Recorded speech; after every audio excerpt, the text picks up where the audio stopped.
Hello guys, good morning. Walis-walis muna tayo kasi si nanay itulog pa doon sa aming kwarto. Nagpalit kami guys ng aming room kasi maaga pa po akong gumising kanina dahil maaga pa po akong papasok. Kaya para hindi maisturbo ang aming little boy, sabi ko kay nanay guys, ipalit muna kami. Siya muna yung katabi ni Yayam. Pero kanina lang ako umalis ng madaling araw. Syempre dahil nga marami tayong mga ginagawa, no, ano pa, mga anik-anik guys. Kaya ayun, tulog pa sila ni Yayam. Habang ako naman, isinimulan ko na ito yung mga gawaing bahay. So bago ako aalis ngayon, magluluto muna tayo at maglilinis ng ating bahay para pagising ng dalawa, wala na silang gagawin. Ayan guys, umaga na, napakabilis ng oras.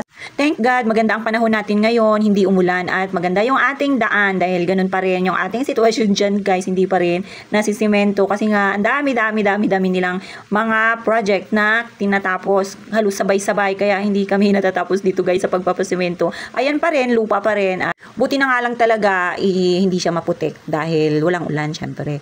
At yan guys, ang gaganda ng mga flowers natin guys. Tingnan nyo nga, oh, di ba? Nagsisipaglabasan na siya. Kasi nga madalas na umuulan kaya ayan, panay-panay rin ang kanilang pamumulaklak. At ito nga yung ating mga plants dito sa gilid guys. Tingnan nyo, berdeng-berde, napakaganda sa mata. Talagang nakakatanggal ng stress pagka yan yung nakikita mo pag umaga. Lalong-lalo na guys, bababa ako dito at iikot-ikot. At yung tipong papasok pa lang ako, ito na, gumising na, nakahabol ang aming little boy guys. Gising na siya at sinanghali na. May pakis pa nga bago ako umalis. Ito nga, pagdating ko kaninang tanghali, umuwi po ako para mag-take ng aking lunch. Nakita ko ito si nanay, hindi na naman mapakali sa kanyang buhay. Instead na magpahinga, ito guys, nagtatrabaho pa rin siya. Nagpalit po pala siya ng kurtina dahil napansin niya siguro puro alikabok na yung nandito sa ating kwarto. Kaya ito yung kanyang inilagay, puting-puti. O di ba para kitang-kita niya yung dumi. At madaling palitan pagka alam na marumi na.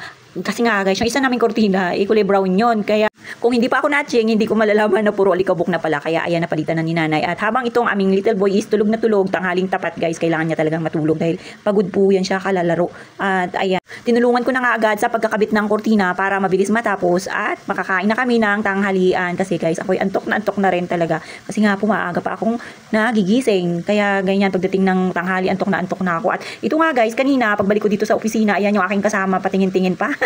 Siguro, itinitignan niya kung ano yung aking ginagawa or wala lang, gusto niya lang tumingin. At ito nga po pala ang kaganapan dito sa aming kapitbahay. Mang, ano ta sa sinampay natin?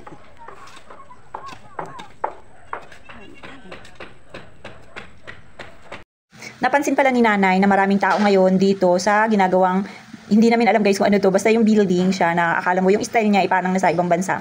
Yan, ganyan lang siya guys. Tapos ngayon, nililinis na. Nakaraan po kasi mga ilang buwan niya na medyo masukal. At ngayon guys, igandang-ganda na. At nilagyan na nila dyan ng mga halaman sa labas. O diba? Basta maraming halaman talaga, nakakalamig sa mata. At yan nga po yung dito sa kabila guys, ginawa na rin, napahinga yung kanilang front. So ayan, ito lang muna yung aking maipapakita sa inyo guys. Kasi hindi pa ako nakakapag-chismis doon sa kabila. So pupuntahan ko yan guys, darating tayo dyan. Masarap talaga sa mata pagka yung paligid mo puro halaman. Lalo na kung nakikita natin yung mga tanim nating gulay sa paligid. So paano ba yan? Hanggang dyan lang muna.